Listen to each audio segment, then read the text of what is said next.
2020 in the Campbell Law Review, a patent for a life-saving drug was sold in 1923 for just $1.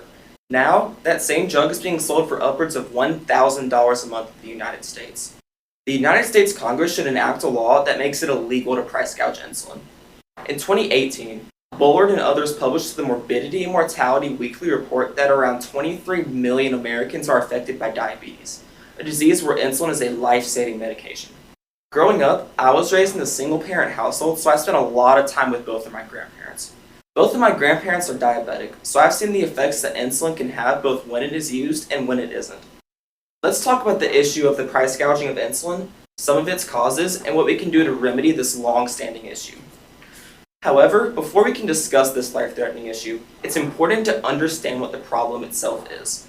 Insulin is being price gouged. The economics in the insulin market make it a prime product to be price gouged.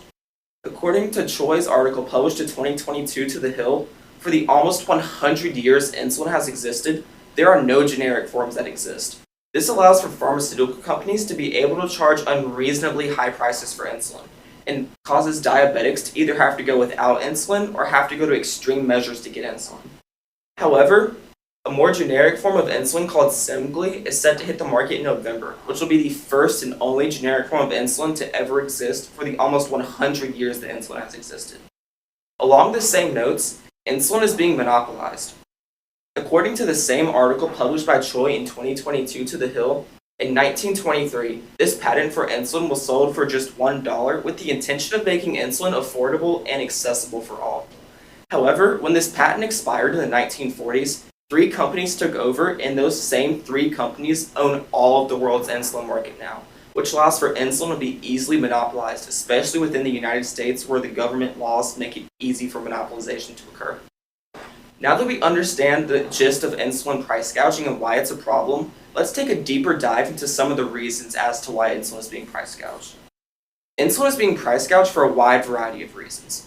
Some of these reasons include a lack of government regulations as to the prices that pharmaceutical companies can charge for insulin, and the fact that new versions of insulin are produced quite frequently. Insulin has little to no government regulations in place in the United States as to the prices that pharmaceutical companies can charge for insulin.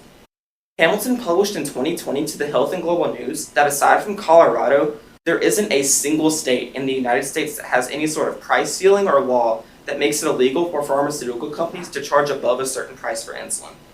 This makes for diabetics to either have to go without insulin or have to go to extreme measures to get insulin. Insulin manufacturers also produce new versions of insulin relatively frequently. Fraker published to Prescription Hope's website in 2019 that as these new versions of insulin come out, their costs will continue to rise and rise due to research and testing costs. And while this may seem like a good thing that these new versions of insulin are coming out, that they are better than the old ones, this actually isn't the truth at all. The old versions of insulin work just as well as the new ones. And so those who need insulin are paying more and more for a drug that's the same quality as the old ones. Even though a lot of these causes may seem like they're set in stone, there's a lot we can do at both the national and the local level to combat this issue. The solution is rather straightforward in theory. Simply lower the price of insulin. This issue can be fixed both at a national and a personal level. On a federal level, Congress should enact a law that makes it illegal to charge above a certain price for insulin. According to Hamilton's article published in 2020 to the Health and Global News, in 2019, Colorado became the first and only state within the United States to institute a price ceiling for insulin, capping the price of a vial of insulin to just $100. And while this still may seem like a lot of money, it's important to keep in mind that the national average for insulin is around $300. So this represents a huge step in the right direction towards combating the issue of the price gouging of insulin. On a personal level, you can donate to the research of more generic forms of insulin. Raj Kumar published the Mayo Clinic Proceedings in 2020 that as you donate to the research of these more generic forms of insulin, more versions of insulin such as Semglee will be able to hit the market.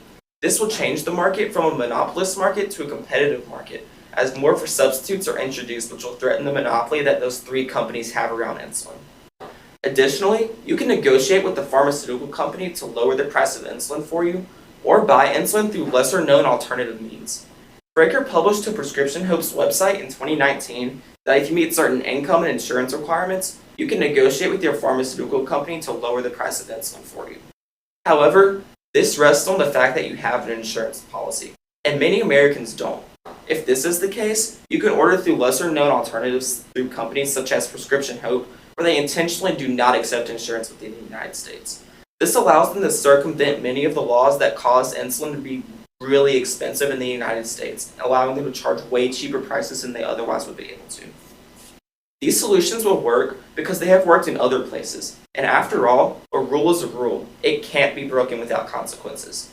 According to Helbel and Ozawa's findings published to the Health Policy and Planning in 2017, countries who weren't a part of the OECD, which stands for the Organization for Economic Cooperation and Development, had insulin prices that were vastly and consistently lower than those countries who were a part of the OECD.